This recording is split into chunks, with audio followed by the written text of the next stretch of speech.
Donc, ce matin, on va continuer à étudier le sujet des 70 semaines de Daniel. Les 70 semaines dans le livre de Daniel, cette grande prophétie qui nous parle du plan de Dieu pour le salut des Juifs. Puis ce matin, j'aimerais qu'on regarde la chronologie du plan rédempteur. Daniel voyait, d'après les prophéties de Jérémie, que les 70 ans de captivité arrivaient à leur terme. Il a commencé à chercher la face de Dieu, il a commencé à invoquer le Seigneur, puis à intercéder pour le peuple juif. Dieu lui a dit, « J'ai un plan pour le salut du peuple juif. » On a tout regardé ça la semaine passée, comment c'est la nouvelle alliance inclut aussi Israël premièrement, puis ensuite les païens. Puis alors qu'il a montré ce plan-là, il a dit, même je vais te dire, c'est quoi la chronologie de mon plan? C'est quoi l'ordre des événements pour amener les Juifs à ce salut merveilleux? Puis l'ange lui a dit, 70 semaines ont été fixées sur ton peuple, le peuple juif, et sur ta ville sainte, la ville de Jérusalem, pour faire cesser les transgressions et mettre fin au péché, pour expier l'iniquité et amener la justice éternelle, pour sceller la vision et le prophète, et pour oindre le Saint des Saints. Il a dit, ça va se faire en 70 semaines. Maintenant, 70 semaines, ça a été traduit comme ça, mais littéralement, il lui a dit dans 70, 7. C'est le mot 7 qui se trouve là, qui souvent 7 jours est représenté par une semaine, donc la plupart des traductions mettent semaine, mais littéralement, on parle de 490 unités dans le temps. 490 quelque chose qui va permettre d'amener le salut d'Israël. Maintenant, dans le passage, on ne nous spécifie pas, est-ce que ça va être des heures, dans 490 heures, est-ce que ça va être dans des jours, des mois ou des années. Puis dans ce temps-là, il faut regarder le contexte. Vous vous rappelez, Daniel est en train d'étudier la prophétie de Jérémie. C'est-à-dire la première année de son règne, moi, Daniel, je vis par les livres qu'il devait s'écouler 70 ans. C'est ça le contexte, 70 ans pour les ruines de Jérusalem, d'après le nombre des années dont l'Éternel avait parlé à Jérémie le prophète. Puis dans ce contexte-là, en parlant d'années, là, Jérémie cherche la face de Dieu, puis Dieu dit, il y a 77 qui ont été établis sur ton peuple, 77 années. C'est ça le contexte, et c'est la seule chronologie qui s'harmonise avec la prophétie biblique. Quand on y met les années comme contexte, là, tout s'harmonise dans ce qui s'est produit dans l'histoire. Donc, Gabriel dit, il y a 490 ans qui a été établi pour le salut du peuple juif. Puis là, Gabriel va expliquer un petit peu les détails de ça dans un instant. Un commentateur a dit, c'est-à-dire 70 semaines d'années, ou 490 ans, à partir de la 7e année du roi Artaxerxès. On va voir tout à l'heure quand le chronomètre de ces 490 ans-là va débuter dans le plan de Dieu. Il dit exactement à quel moment. Il fait allusion à la prophétie de Jérémie, qui prophétisant que leur captivité durait 70 ans. Mais la miséricorde de Dieu allait excéder son jugement 7 fois plus, ce qui donnerait 490 ans, jusqu'à la venue de Christ, et ensuite elle continuerait pour toujours. Un autre auteur dit, les 70 semaines qui sont décrites ici sont donc 490 ans. Un autre auteur, juste pour vous montrer le consensus de l'interprétation du contexte des années de la prophétie de Jérémie. Le mot utilisé dans l'original ne signifie pas une semaine de jours, mais bien plutôt un ensemble de 7, quelque chose, un heptade. C'est comme une douzaine. Hein? Je vais aller m'en chercher une douzaine. OK, mais là, il faut dire une douzaine d'œufs. Peut-être une douzaine de canettes de liqueur, je n'oserais pas dire d'autres choses, mais de quoi est-ce que tu parles quand tu dis que tu vas aller chercher une douzaine? Mais ce mot-là, dans l'original, c'est un mot populaire pour parler de 7 quelque chose. Et le contexte nous disait, c'était quoi? Daniel reçut simplement l'instruction que 77 étaient déterminés sur son peuple. Il continue. Dieu lui dit clairement que 70 ans ne suffiraient pas pour compléter son plan rédempteur pour Israël, mais plutôt 7 fois 70 ans. Cette image de l'histoire démontre que Dieu avait sanctifié 490 ans pour accomplir son œuvre envers Israël. Ne t'inquiète pas, Daniel.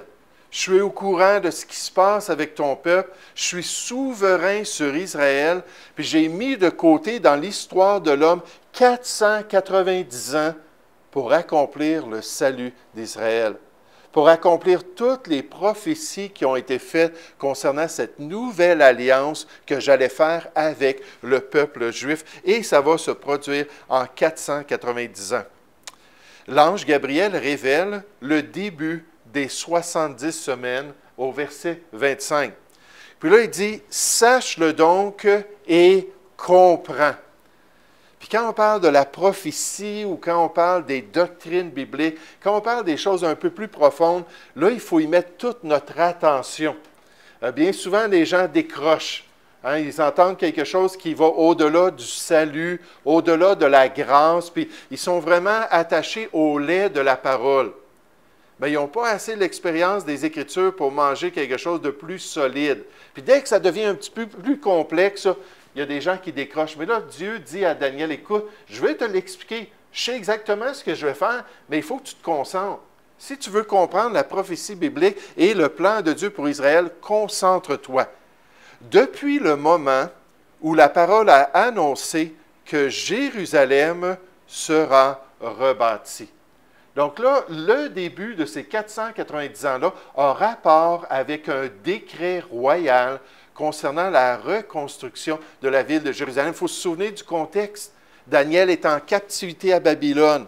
La ville de Jérusalem est en ruine, les murailles sont détruites, les maisons sont détruites, le peuple a été amené en captivité. Dieu dit, je sais exactement ce que je vais faire, puis dans quelques temps, quelqu'un va dire, OK, reconstruisez la ville de Jérusalem. Dès que ça va se produire, le chronomètre va partir, puis je vais pouvoir accomplir mon plan. Donc, il dit, dès que le moment où la parole a annoncé que Jérusalem sera rebâtie, puis jusqu'au Messie, ça va terminer ces séquences-là au conducteur. Il y a 7 semaines et 62 semaines. On va revenir sur les détails. Les places et les fossés de la ville seront rétablis, mais en des temps fâcheux. Puis là, il dit, prêt, pas prêt, on y va! Ça commence, le chronomètre part. 490 ans débutent avec cette prophétie-là. Maintenant, quelle est la prophétie? Le départ de ces 490 années-là, les 70 semaines, débute en 444 avant Jésus-Christ. Il y a un roi païen qui avait un serviteur qui s'appelait Néhémie. Néhémie, c'est un homme de Dieu. Néhémie, c'est un homme qui voulait accomplir la volonté de Dieu. Il a entendu que le peuple juif, il y avait une partie du peuple qui avait déjà recommencé à retourner en terre promise, puis il y en a qui sont revenus lui faire un rapport, puis ont dit, la ville est toute détruite. C'est terrible la situation du peuple. Il y a vraiment une honte qui est mise sur le peuple par tous leurs voisins. Ils ne peuvent pas se protéger, ils n'ont pas de gouvernement. C'est extrêmement pénible. Là, Néhémie a le cœur brisé. Puis il partage ça avec le roi, avec qui? Bien, le roi a remarqué qu'il était vraiment déprimé. Il a dit, qu'est-ce qui se passe? Puis quand Néhémie lui a dit cela, il a dit, écoute, vas-y Néhémie, puis toi, reconstruis la ville, puis je vais même te donner le décret, les papiers officiels pour que tu puisses le faire. C'est le décret d'Artaxerxès qui donna l'autorisation à Néhémie de rebâtir la ville. Les experts diffèrent sur le dernier mois de 445 ou le premier mois de 444, bien que les érudits continuent de différer sur le sujet. L'explication la plus plausible est la date de 444 avant Jésus-Christ, parce qu'elle fonctionne parfaitement avec l'accomplissement de la prophétie et elle coïncide avec la reconstruction actuelle de la ville. On voit la chronogénéalogie dans Néhémie chapitre 2. C'est quoi une chronogénéalogie? C'est une généalogie, on nous donne des détails, puis on nous met des dates pour nous aider à nous mettre dans le temps, à savoir exactement quand ces choses-là se sont faites. Dans l'Ancien Testament, il y a plein de chronogénéalogies. Ça nous aide vraiment à voir dans l'histoire quand les événements se sont produits. Et ce n'est pas étonnant, Dieu aime ça, nous donner des indications concrètes, des événements historiques pour qu'on puisse savoir exactement quand ça s'est produit. On nous dit au mois de Nissan, un des mois juifs. la 20e année du roi Artaxerxès. Comme le vin était devant lui, je pris le vin et je l'offris au roi. Je n'avais jamais paru triste en sa présence. Wow! Néhémie, c'est un homme joyeux dans le Seigneur. C'est un homme vraiment qui se réjouissait avec le Seigneur puis sa grâce malgré sa captivité. Je n'avais jamais paru triste en sa présence. Puis je dis au roi, si le roi le trouve bon, qu'on me donne des lettres pour les gouverneurs. Là, il a expliqué que la ville était détruite, puis comment est-ce que je peux me réjouir avec mes ancêtres, puis tout l'héritage de mon peuple qui est détruit comme ça. Puis là, le roi dit, qu'est-ce que tu veux, Néhémie? Il dit au roi, si le roi le trouve bon, qu'on me donne des lettres pour les gouverneurs de l'autre côté du fleuve, afin qu'ils me laissent passer et entrer en Juda, et une lettre pour Asaph, garde forestier du roi, afin qu'il me fournisse du bois de charpente pour les portes de la citadelle près de la maison, pour la muraille de la ville et pour la maison que j'occuperai, le roi me donna ces lettres au mois de Nissan, la 20e année de son règne. On sait quand est-ce qu'Artaxerxès a régné sur les Mèdes et les Perses, donc on peut retourner, puis là, c'est là qu'on établit la date de 444. Il dit, le roi me donna ces lettres, car la bonne main de mon Dieu était sur moi. Comme ça a été le cas pour la reconstruction du temple juif. C'est un roi Cyrus, un roi païen, qui a dit, oui, allez-y, puis il dit même, je vais payer pour la reconstruction. Puis là, quand c'était le temps de reconstruire la muraille et reconstruire les maisons, ce roi-là, Artaxerxès, a dit, effectivement, vas-y, puis moi, je vais payer pour toutes ces rénovations-là. Et Dieu sera avec nous nécessairement en le faisant. Donc, en 444, on a le départ du chronomètre. C'est là que tout va débuter dans le plan de Dieu pour Israël. L'ange Gabriel, alors qu'il parle avec Daniel, révèle les 3 phases, les 3 étapes des 70 semaines. Il dit, il y a 3 étapes particulières qui vont se produire pour amener le salut du peuple juif. Puis il mentionne ces 3 étapes-là. Premièrement, il dit, sache-le donc et comprends. Depuis le moment où la parole a annoncé que Jérusalem sera rebâtie, jusqu'au Messie. Donc, ces 2 événements dans ces 490 ans-là, au conducteur, il y a, premièrement, 7 semaines et, deuxièmement, 62 semaines. Les places et les fossés sont rétablis, mais en des temps fâcheux. Donc, 7 semaines pour reconstruire Jérusalem. Puis ensuite, 62 semaines pour que le Messie puisse venir et se présenter en Israël. Dieu a dit, il faut que je rétablisse le peuple juif en terre promise. Ça va prendre 7 semaines. Ça va être la première partie. Puis après ça, il va y avoir 62 semaines qui vont se rajouter à cela. Puis là, le Messie va paraître parmi le peuple qui aura été rétabli en terre promise. Puis il reste une semaine dans le calendrier. 7 plus 62, ça fait combien? 69. Et la prophétie pour le salut, c'est combien? 70. Donc, il manquait une semaine. On en parle un peu plus loin. Il fera une solide alliance avec plusieurs pour une semaine. Ça, c'est la dernière semaine dans les 70 semaines.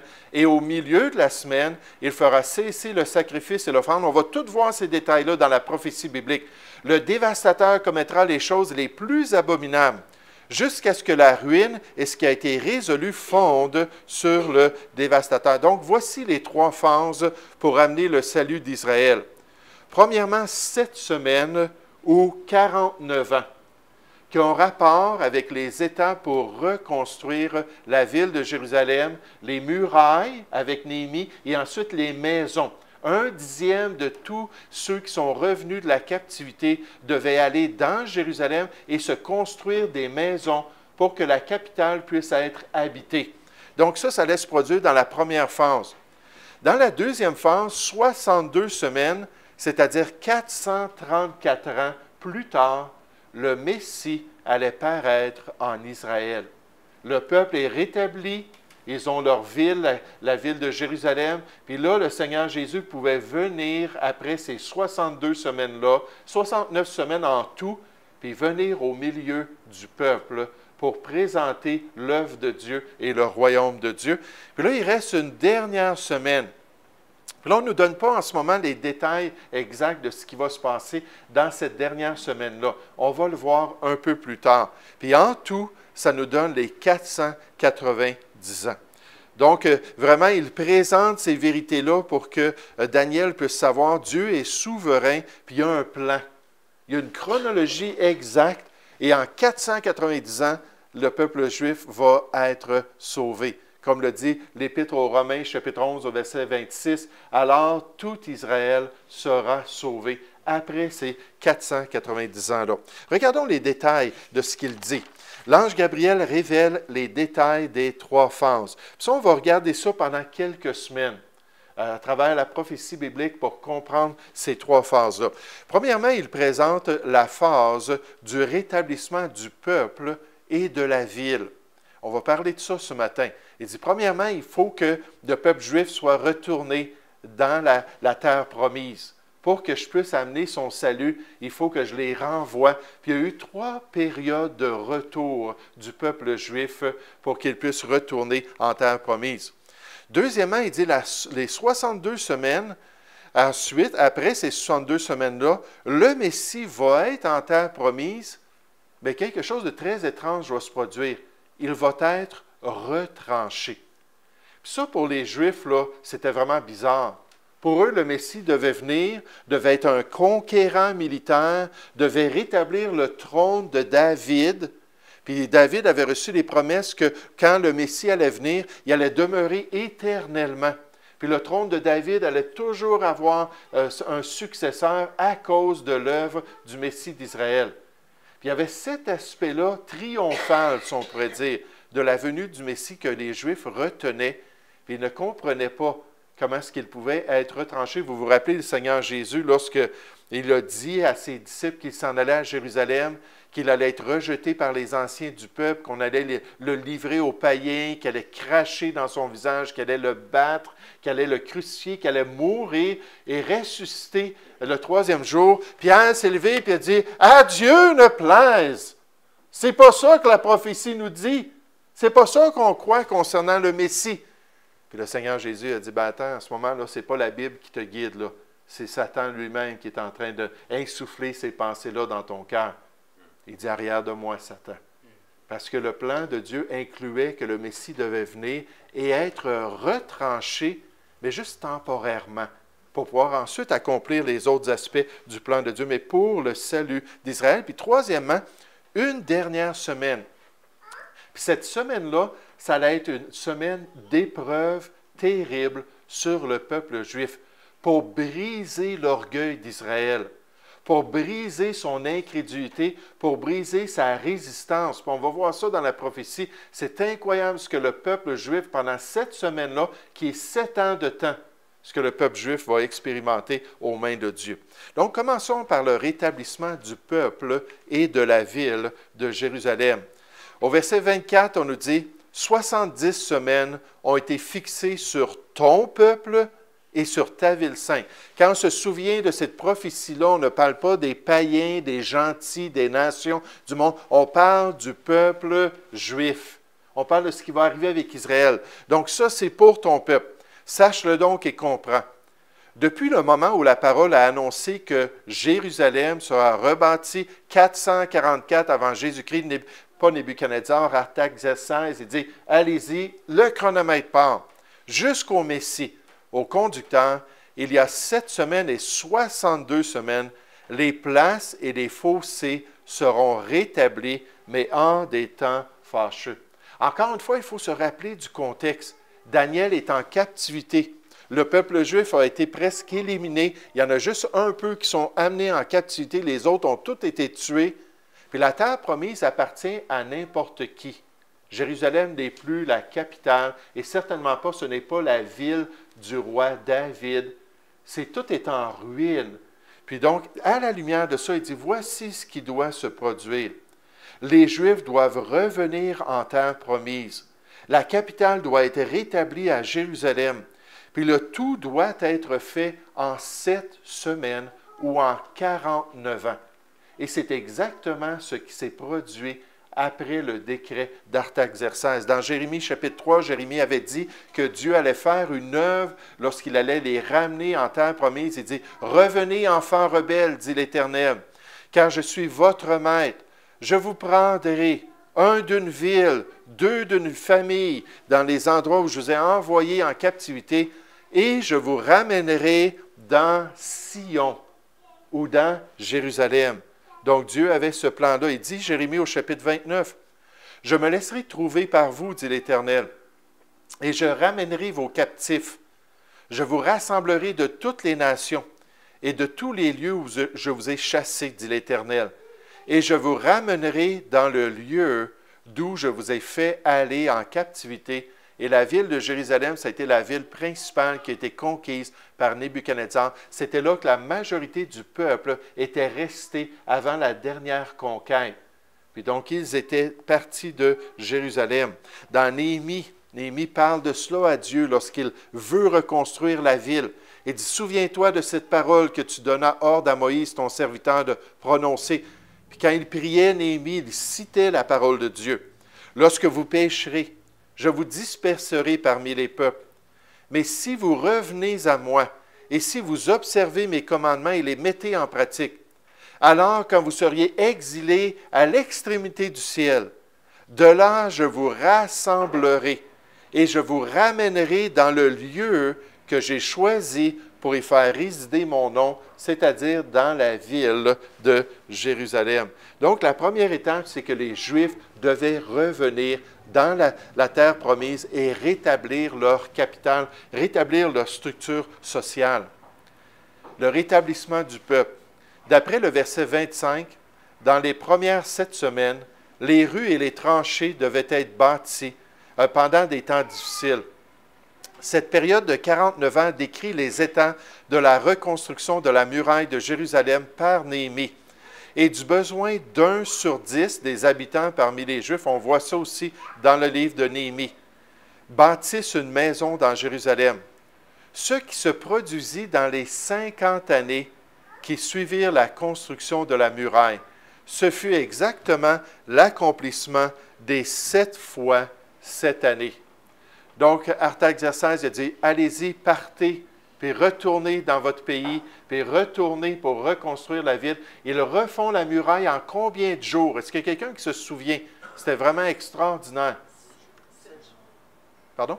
7 jours, nous allons faire la partie. C'était pas en 4 Oui. Une centaine de jours, ça? En 4 mois? 52 jours. Ça a pris 52 jours pour refaire la muraille. Même les ennemis du peuple ont dit, « Wow, c'est la main de leur Dieu qui a permis cela. » Puis là, il a dit, « Écoutez, il faut reconstruire les maisons aussi pour compléter le processus. » Et ça a pris 50 ans, d'après les historiens, pour qu'un dixième du peuple vienne s'installer dans Jérusalem et rebâtisse la ville, exactement comme Dieu l'avait prédit. Durant la première période de 49 ans, il est dit que les places et les fossés seront rétablis, mais en des temps fâcheux. L'accomplissement de cette prophétie est décrite dans le livre de Néhémie avec les événements qui se sont produits à cette époque-là. Donc ça, c'est la première chose. La deuxième étape dans les 70 semaines, c'est la venue du Messie et son retranchement. La venue du Messie et son retranchement. On voit ça au verset 25. « Sache-le donc et comprends.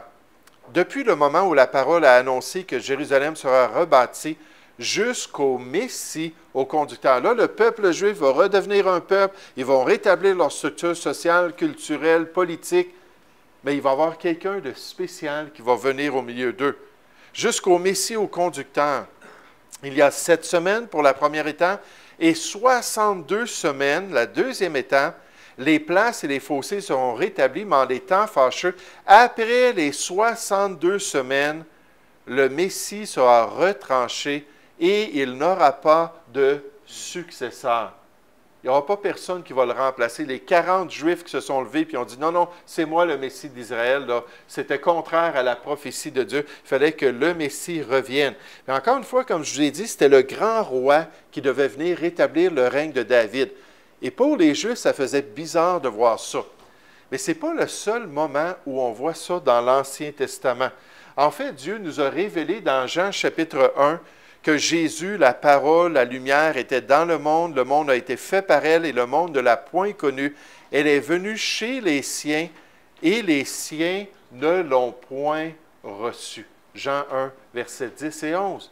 Mais le peuple d'Israël avait un cœur fermé. Le peuple d'Israël s'est détourné du plan de Dieu. On voit le psaume 22, un des psaumes messianiques, où le Messie dit « Le peuple m'a rejeté, puis je suis entouré d'ennemis. » Puis là, je suis là, puis les gens me regardent, puis ils se moquent de moi, puis ils disent « Si Dieu t'aime, qu'il te descende de là. » Puis là, on ne voit pas tout à fait le contexte, excepté qu'on nous dit « Ils ont percé mes mains et mes pieds. » Puis nous, on comprend ça à cause du Nouveau Testament, nécessairement. Mais il y a des passages dans l'Ancien Testament où le Messie est rejeté. Un autre passage, c'est Ésaïe, chapitre 53. On pourrait tout regarder le chapitre 53. On nous dit du Messie méprisé et abandonné des hommes, homme de douleur et habitué à la souffrance, semblable à celui dont on détourne le visage. Nous l'avons dédaigné, nous avons fait de lui aucun cas. Cependant, ce sont nos souffrances qu'il a portées. C'est de notre douleur qu'il s'est chargé. Et nous l'avons considéré comme puni, frappé de Dieu et humilié. Mais il était blessé pour nos péchés, brisé pour nos iniquités. Le châtiment qui nous donne la paix est tombé sur lui, et c'est par ses meurtrissures que nous sommes guéris. Puis cet accomplissement-là, après les 69 semaines, 7 semaines, 62 semaines, donc les 69 semaines, le Messie devait paraître être retranché. On établit la date, puis là, je vous donne les détails la semaine prochaine, à peu près au milieu du ministère du Seigneur Jésus, lors de l'entrée triomphale de Christ, lorsqu'il est présenté au peuple juif. On n'ira pas le voir, je pense qu'on va juste continuer la semaine passée, mais on ira voir Matthieu chapitre 21 la semaine prochaine. La semaine prochaine, oui, c'est ça. On ira voir Matthieu chapitre 21 pour voir comment est-ce que le peuple l'ont acclamé. Il a été présenté officiellement sur le dos d'un âne, comme Zacharie chapitre 9, verset 9 l'avait dit. Le peuple l'ont vu, ils ont dit « Hosanna au fils de David ». Puis là, ils l'ont acclamé. Puis là, sa popularité en Israël a commencé à chuter. Jusqu'au moment où les gens ont dit « Crucifie! Crucifie-le! » Puis ils se sont détournés de leur Messie. Puis là, on voit les 69 semaines qui sont accomplies dans le plan de Dieu. Mais malheureusement, il restait juste une semaine pour le salut du peuple. Mais ils se sont détournés du salut de Dieu. Puis ils ont rejeté le peuple. Ils ont rejeté plutôt le plan de Dieu. Puis là, à partir de ce moment-là, il y a eu quelque chose qui s'est produit. Puis vous allez voir que la dernière semaine est encore à venir. Comme dans la statue de Daniel, chapitre 2, dans les jambes, on voyait l'Empire romain qui disparaissait, puis revenait comme 10 orteils, avec des alliances humaines dans les derniers temps. De la même manière, dans cette prophétie-là, Dieu dit « J'amenais Israël au Messie, mais ils se sont détournés de lui, il a été retranché, enlevé du milieu d'eux. Puis là, il reste 7 ans pour leur salut. » Puis donc, la semaine prochaine, on va revenir puis regarder ces différents contextes-là qui sont présentés pour voir que cette dernière semaine-là est encore à venir. Dans le plan de Dieu, il y a eu 69 des 70 semaines qui ont passé. Mais il reste une autre semaine à venir pour pouvoir amener le salut d'Israël.